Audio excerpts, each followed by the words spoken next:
everyone. Thank you for coming to our presentation. Hi everyone, thanks for coming to our presentation. First of all, because before everything, let's introduce ourselves. Go first. So yeah, I'm Michael. I'm from Indonesia, Jakarta. I have a creative technology studio that does marketing innovation called Made by Humans.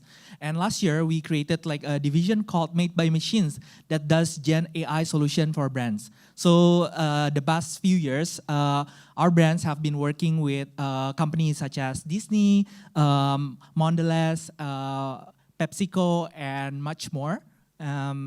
Over to you, Kiki. Thanks, Michael. My name is Kiki, Kiki Lauda. That's my last name. That's my full name. So I'm from Publicis Group. As you may know it, we are one of the biggest advertisement and media agency in the world. I've personally been tasked for the emerging technology and all the experiential technology and all the experimental technology in the whole APAC region. And I've personally been working on some of my clients that working together with you as well, Michael, on PepsiCo, Lay's, and I personally working on Honda, Toyota, you name it. Yeah, some of the big clients as well. And yeah, without further ado, let's jump right through it.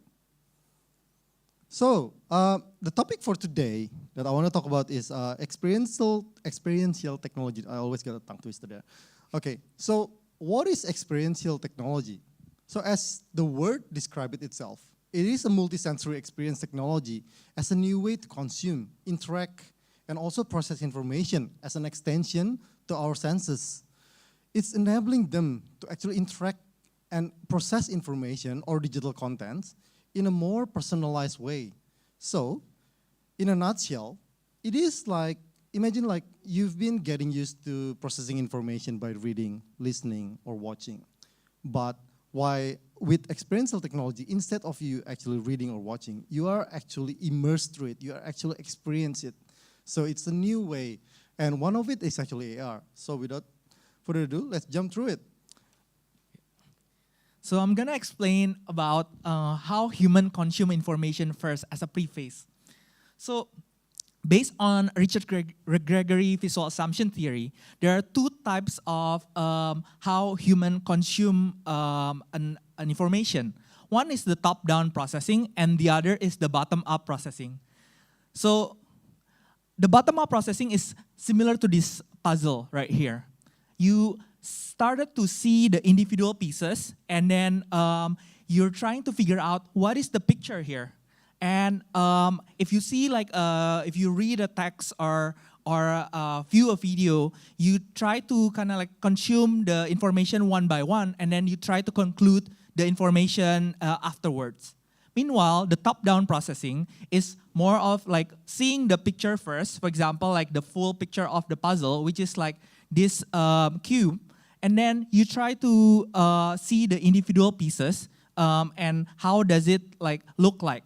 So this is similar to experiential technology, which is like consuming and experiencing information first, then try to break down what do you experience. So why is this relevant? Over the past 20 years, from 2004 to 2024, our attention span has been reduced to 68%, from 2.5 minutes to 47 seconds. And this is caused by a lot of things. One of it is information overload. So we are currently taking more information with the readily available devices that we have. Even like right now today, I have like my phone here, my Apple Watch. So there's a couple of like devices that I'm using to consume information. Second is social media. So social media algorithm focuses more on instant gratifications. There are FOMO culture as well, and also the hustle culture, which the need to do more in a day. So there are more reasons that we need to consume information in a very short span of time. So this is the solution. The solution was to use the top-down information to consume information, because with this solution and also like experiential technology, which is a part of top-down processing method, this has been shown to make like to increase like the retention up to 38 to 49% of forming a long-term content in a very short time. And also in an attention deficit society, experiencing things is way faster and better to consume a fast amount of information with longer retention. Okay, so now we understand that's how human and people actually consume information. But we are here to talk about the machine. We're here to talk about the computer. So how machine actually consume information? Okay, let's talk about it. So the first I want to talk about is the spatial intelligence. Okay, so the ability to see on us began as a passive senses. It is our earliest way to explore, to discover the world we live in. Nothing more, nothing else. Over time, sight turned to insight. Seeing become understanding, and understanding evolved into intelligence. This intelligence allows us to feel and react on what we see, as explained earlier on the top-down before with Michael. So as for example, as you can see this Jenga here, when you see this Jenga, what do you feel? You feel that, oh, it's about to fall, you want to catch it, you want to do something about it. That is what the top-down approach that Michael was explaining before. There is actually a knowledge that you already have in your head that telling you on what to do, what to react. And that ability, that knowledge, that intelligence is what set us apart to be the leading beings in this three-dimensional reality. Okay, so the question is like, how do we get here? When did it evolve? So now what we're trying to do, we are trying to replicate what makes us spatial, our own intelligence, into a system what we know the most, what we got familiar the most, which is a computer. It all began about 15 years ago, when the computers start to understand the visual that we input into them. Like, for example, in this example, is a segmentation of a visual. And then, fast forward to about nowish, 4 years ago, with the boom of generative AI, a computer now able to generate their understanding of what is they understand in a more human way, in a more human language. So for example, like this, you will be able to actually change it to generative AI to something like this. And then, fast forward soon, generative intelligence will be able to also recreate reality. It will extending our senses and also open a brand new uncharted medium for both users and also for the creative use. So, I just want to say here that we are getting used to consume information in a 2D, two-dimensional, limited to one plane only. So like our presentation here, in a screen, we're talking like this, and then a projection like that. It's all like 2D. Everything is flat. And then we are limited to it. Soon, by incorporating an experiential technology, we will not be limited to only one plane, but we will be open to a new dimension out there for us to explore. We can have like multiple layers out there. So that's what we want to say, that top-down approach and experiential technology is the future of everything. And lastly, what I want to say here is like, by aligning how human and machine process information, we will actually unlock the new dimension of understanding and creativity. So we are standing here in a very interesting intersection of technology and innovation, just in the right time to see the birth of something great about to come. Okay. So I'm gonna explain a bit more about what does the types of experiential technology that we have right now. So we divided into 4 sections. One is virtual reality. I think it's one of the earliest implementation of spatial and also experiential technology. Now it's added like capability of mixed reality. So virtual reality allows us to transport into a different world. And it allows us to be in different places in mere seconds. So on the left is, you can see like a mixed reality booth we did in Indonesia. So this is for a brand in Indonesia. And then we're just aligning like the information in their booths and with the social media.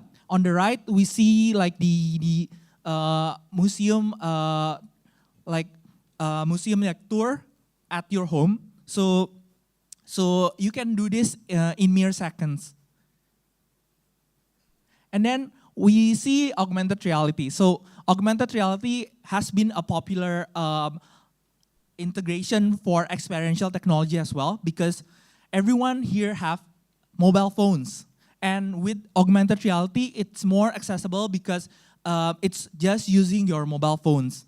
And we can see the example on the right, which I will explain. So I have here a campaign for ramen brand, and basically they're releasing like a spicy version of the ramen. And the way we create like experiential technology is by creating like a little bit of game, like a Flappy Bird game, but we play it with sound. So the way we play it, we have to say like hoo ha, as if like you're like too spicy, the ramen is too spicy for you. Like, so like hoo ha, so that people can experience and other people can also like see the content.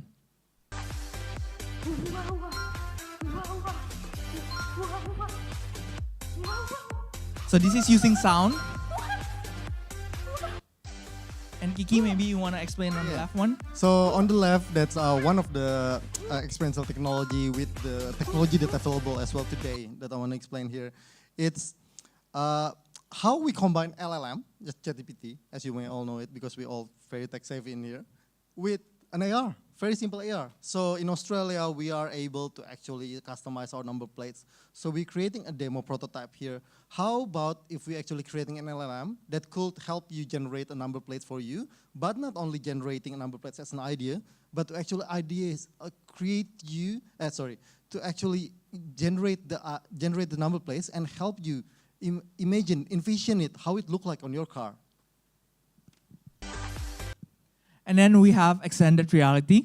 So we have like two examples for extended reality. So the difference between like the other example is extended reality, you don't need any device. You can see it in the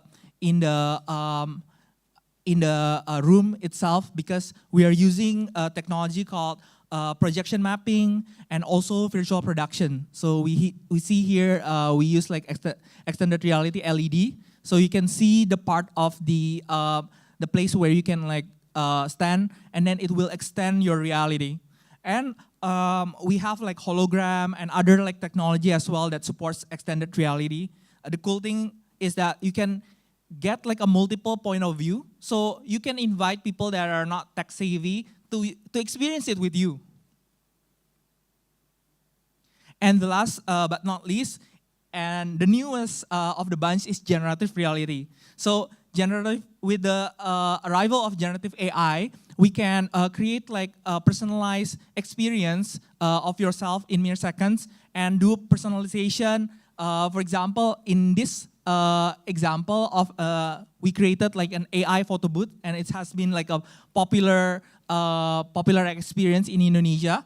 So you just take a picture of your face, and when we deepfake it into like a character of a mobile, very popular mobile games, and then we collaborated with part of like L'Oreal group, which is Garnier, and to create this experience. And then we have here on the left a kind of like an experience where you can generate like 360 world in mere seconds with generative AI. Okay, so we talk enough about all the technology and everything. So what do the market want to see in augmented reality and in the spatial? So how do the creative and advertising industry see the spatial computing, including AR and XR? To be honest, it's not that great, since most clients actually see AR and spatial as a good to have, not a need to have. That's something that we need to change, that mindset. Well, without further ado, well, in this example, I just want to show you how spatial and XR has been implemented in the creative industry in a very creative way. So the first one that I want to see here, this is our collaboration together, Michael and me. 10 years ago, as you may know, Lay's PepsiCo brand launched one of the most successful campaign by sticking a smile in their pack, just like you see here. Okay, fast forward to now, what they want to do, PepsiCo want to celebrate this anniversary by giving a twist of what is the modern takes on this kind of a campaign. So the client actually reluctant to actually use Gen AI as it is because of the moderation, because of the IP and everything. So we came up with a solution to pre-create more than about 250 to 300 different characters, and then we will transfer the user face into one of it randomly. So it's give a twist of a little bit of treasure hunting style, but still have the creativity and element of surprise behind it. You want to talk about the technical side behind it? Yeah. So we successfully created a system to generate like a picture within like in less than 3 seconds. So before you need like the pack to take a picture, and then maybe your lighting is not good or your camera is not good. But with deepfake, you can just use any cameras, and then the picture, the output will come out perfectly. So let's play In the video. 2016, Lay's brought countless smiles to Thailand with Lay's Smile Pack. We witnessed joy from loved ones, people around us smiling, having fun, and joining in. It reinforced the familiar phrase, Thailand, the land of smiles. But now Thailand, lack of smiles. Due to various situations, Thai smiles have slowly faded away, hidden behind masks from the pandemic and economic struggles. Lay's, as a brand representing joy, can't stand to see Thai smiles disappear. In 2024, Lay's Smile is back with 8 new smile designs on 8 famous packs. We're inviting Thais to smile once again. But for new gen smiles, it's not enough. Introducing Lay's Smile Your Way. Just scan the pack and unlock unlimited fun with smiles through AI generative. Smile more, easier, funnier. Smile any way you want. We developed AI characters representing each flavor, trained in a closed system to ensure copyright accuracy, created a web app to generate your smile on different characters easily, compatible with all smartphones. Now, Lay's is ready to let everyone smile Lay's way. ยิ้มเลในเวคุณ เลเขาจัดแคมเปญเพื่อเพิ่มรอยยิ้มให้คนไทยค่ะชวนมาสร้างรอยยิ้มผ่านแพ็กเกจจิ้งใหม่เล Smile Over 100,000 smiles were generated immediately during the campaign launch. Thais started having more fun with their smiles, spreading smiles across the country, buying more Lays, discovering more types of smiles. Wherever you are, happiness from smiles will always be close by, making the phrase Thailand, land of smiles, visible to the world at Times Square, New York. Smiles generated by AI.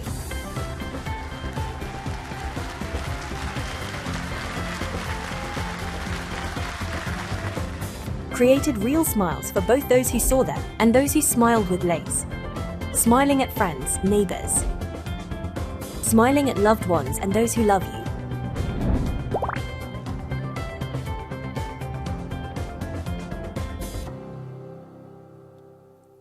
It brings back memory. Yeah. So for the next one, this one actually one of our work as well in Publicis group.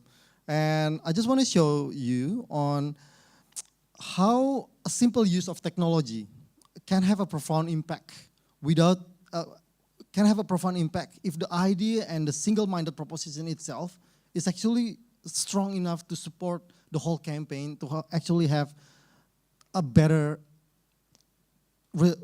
campaign because of the idea itself is good, not because of the technology itself.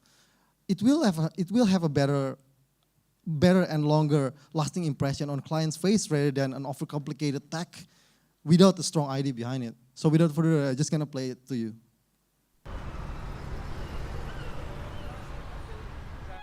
We're currently in a very challenging environment. Rising costs, rising utilities, rising cost of materials. The closure of a traditional Irish pub impacts the community immensely.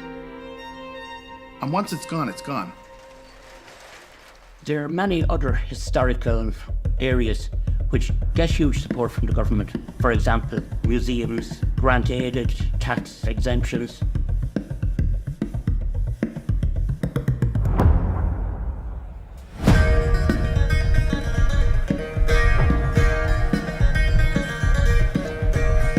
Welcome to Sean's Bar, the oldest pub in Ireland, Europe, and perhaps even the world. join the innumerable number of visitors who have been stopping here for a drink and a chat for more than 1,000 years. As it stands, I think we are living museums. I think virtual is just the next innovative step into bringing us out there. Toner's Pub here on Baggot Street is a living museum. I'm the curator of that museum.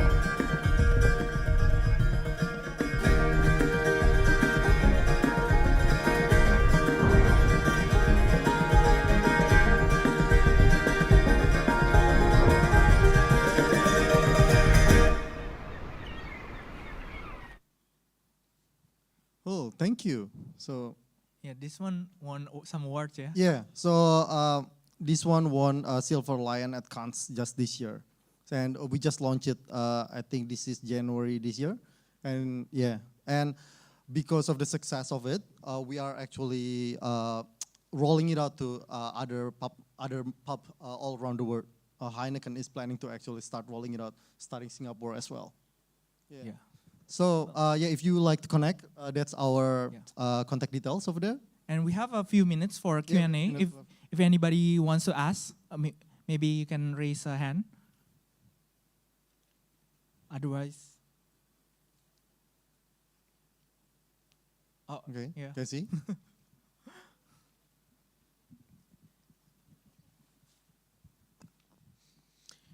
Yeah, could you maybe share a little bit of some of the things you're experimenting with now, without giving, details, but maybe, you showed us these amazing case studies, but I'm pretty sure you guys might be working on something, or Yep. what are some of the challenges that you're trying to tackle right now? So, without telling you the clients and everything, we are at the moment experimenting with what we call is empathetic AI. It's another layer of AI to actually not only understand you, but also to understand your emotions and also your tone of voice and everything as well. And then we were thinking to actually integrate it into more into a spatial and immersive space as well.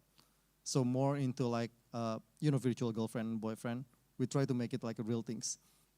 Yeah, for projects, because like we are me and Kiki also, like we are doing like experiential technology, so we always have like a unique brief. Yeah, one time when we had like this, did you like share to me like the baby translator or something? Yes. That is yeah. Yeah, we just launched it as well. Actually, this one we can tell you guys like the baby translator.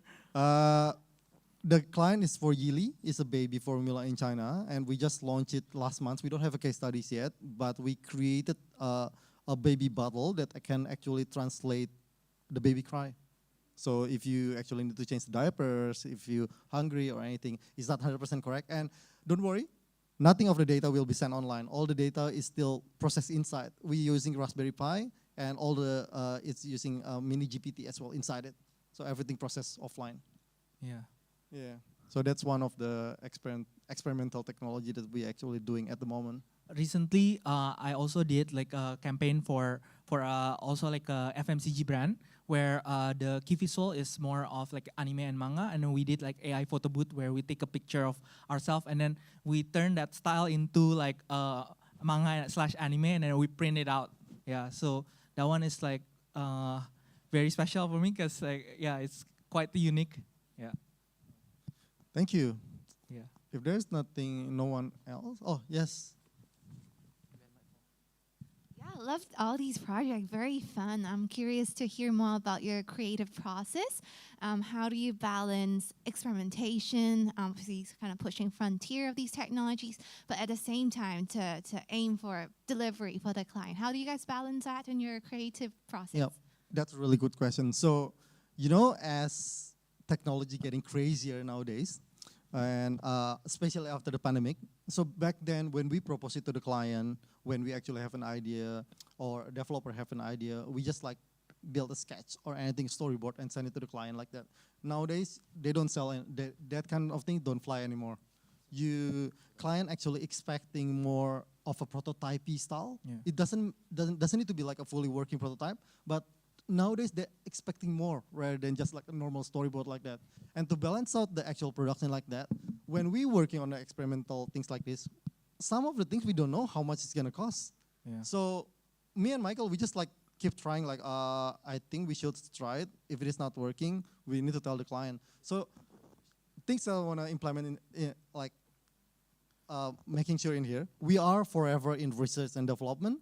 That anything that you learn today, it probably doesn't really matter in the next weeks.